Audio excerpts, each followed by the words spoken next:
Hi, today I want to show you my mini Super Nintendo consoles. I built these with my 3D printer and they each have a Raspberry Pi inside. I've made the two different versions, the North American S.N.E.S and the European SNES. And I've tried to match the originals as closely as I can with the design. It's just everything is scaled down to 40% of the original size. And that's to match the same scale as the Mini NES that I built last year. I'll show you around the units now, just get that in focus. So up front I have two USB ports where the controllers would have been. I've also got the LED indicator there. On the top, the power and reset slide switches, and also a cartridge slot and eject button. I've made some mini cartridges for this system, much the same way as the cartridges for my NES that I built last year. I'll show you how those work in a moment. Around the back I've got HDMI and power, and a micro SD card up on the front. The European SNES is slightly different in design. It's much more curved, not quite as angular. It's like the Super Famicom, if you've ever seen that. But the features are the same. We've got two USB ports and an LED indicator, the power and reset switches, and a mini cartridge slot with an eject button. Around the side is, or around the back, sorry, is slightly different. We've got power, HDMI, and this time an analog AV port with a micro SD card there on the side. Let me show you inside the units now. They're pretty messy, to be honest. I paid much more attention trying to get the scale down to 40% rather than have everything neat, so it's a little bit messier than I'd like, but anyway, here we go. See here I have the Raspberry Pi itself. It's a Raspberry Pi 2, and to get everything to fit I've cut the board down with a Dremel there, just chopped off where the USB and Ethernet ports were, and actually the onboard USB chip I couldn't get working after that, so I've included a USB hub that's there, wired to Bluetooth and Wi-Fi dongles there, and the two front USBs. In the top half we've got an Arduino here, and that's connected to the NFC reader that I've cut down there. You can't really see it here, it's a little bit blocked. I'll be able to show you on the other console, but the Arduino also handles the lighting and the switches and the power management. The eject button, that sits in the top half of the case there, and you see it pushes down on this lever. There's a little spring there to keep it up, but that's the lever that kicks the cartridges out.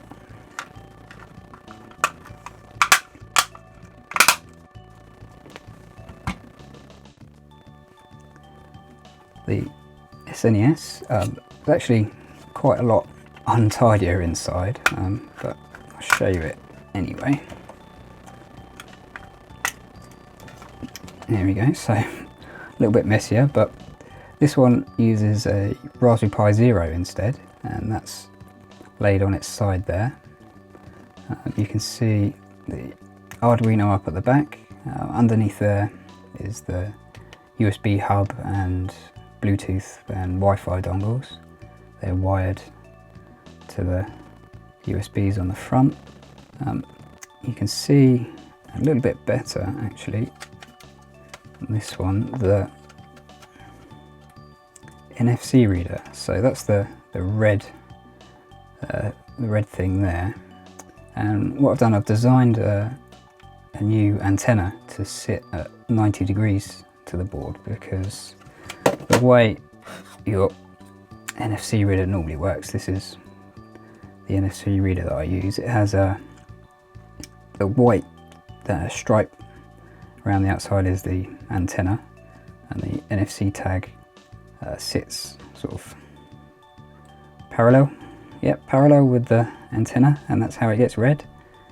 But with the cartridges on the Super Nintendo, they were coming down that way, so there's actually no way that the tag here would interact with it as it's at the antenna. So what I've done here is build an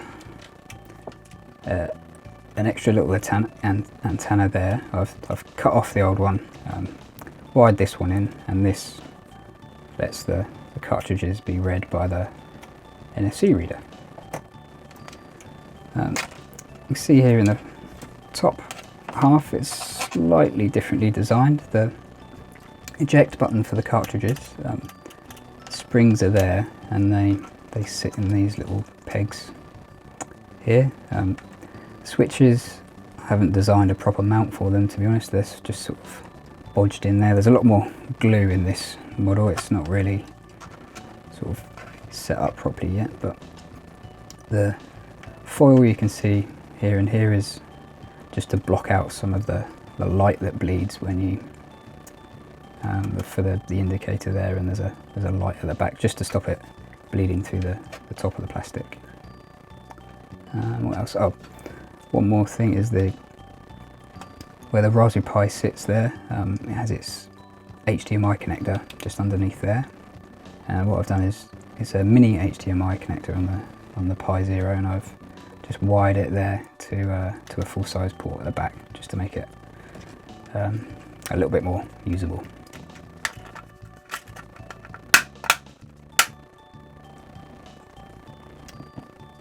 Okay, I'll show you the cartridges that I've made now.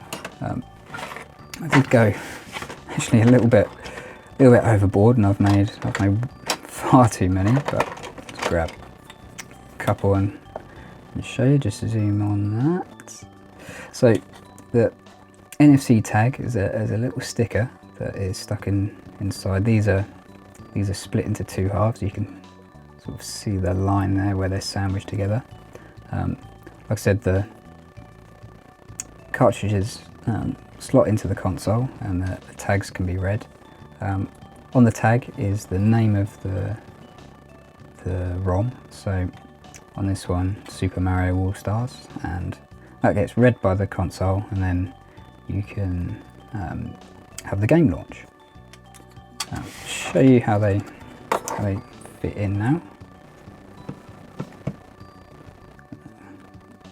So much like the full-size consoles, they just slot in there. Can't look in through the viewfinder, I've not really got much depth perception, but they just sort of fit in. There's no actual connector force like on the big consoles. They're just sort of held in by the spring tension of the lid there, but see, they do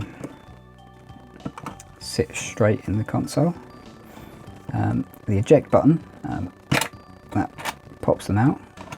If you're careful with the SNES, you can get it to jump out. You sort of have to, if you're like me, well, I had the European SNES when I grew up. I used to smash the eject button and make the cartridges jump out, and you can sort of do that.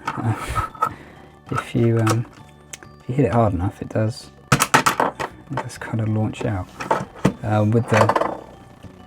With the SNES, because of the angle that the pivot is, it doesn't quite jump out as much, but you can, if you give it a stab and jump away, you can get it to, let's have a go. There we go, you can get it to jump out anyway. So I'm going to take these over to my monitor now and show you everything hooked up. Okay, so I should have two inputs set up here. We're going to run the Euro SNES on the left, and the US SNES, or US SNES I should say, on the right.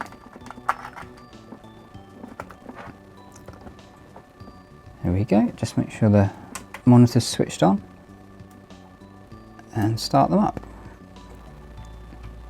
Now you might notice here that the US SNES is going to take a little bit longer to boot.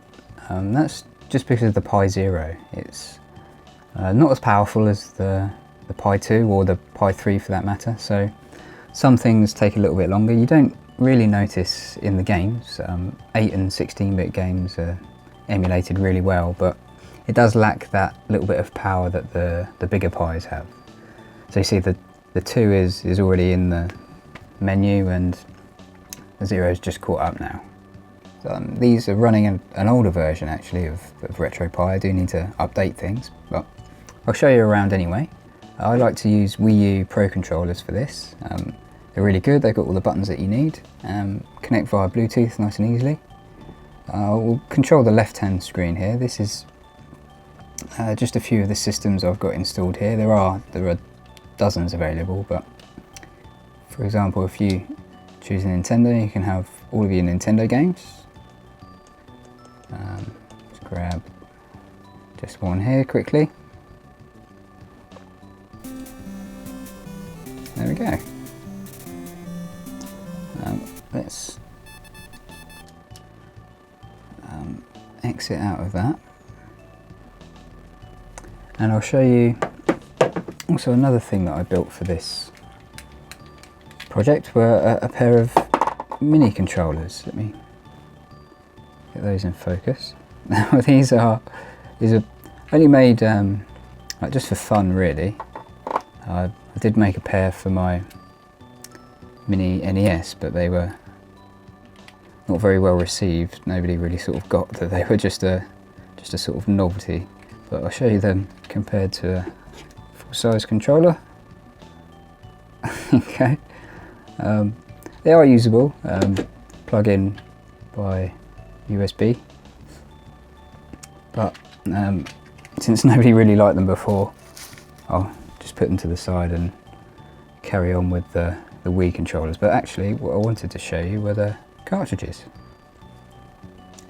So like I said before, these have got little NFC tags in, and when they are inserted into the console, it reads the file name from the tag and will launch the game when you press the button.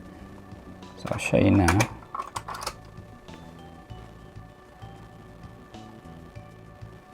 And I flick the power switches, the game should start up.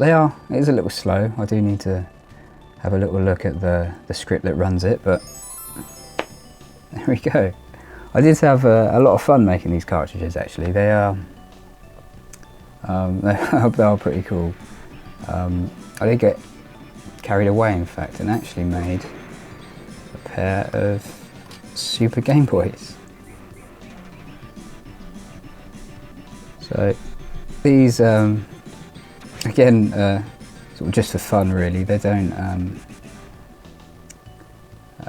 actually work. The tag is inside the Super Game Boy itself. So if you ever switch Game Boy game, then you have to rewrite the tag. Did make a bunch of the cartridges too. These came out really well actually. Let's go. See if I can get a bit closer. There we go. So they're very small. I actually used a smaller nozzle on these on my 3D printer just to capture those little details up there. But anyway, I'll show you how they work. I think I've got Tetris and Pokemon set up on these. So.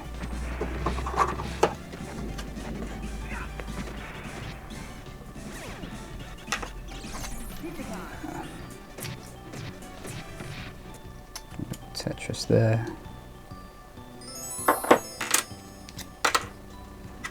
I think Pokemon there. Just quit these.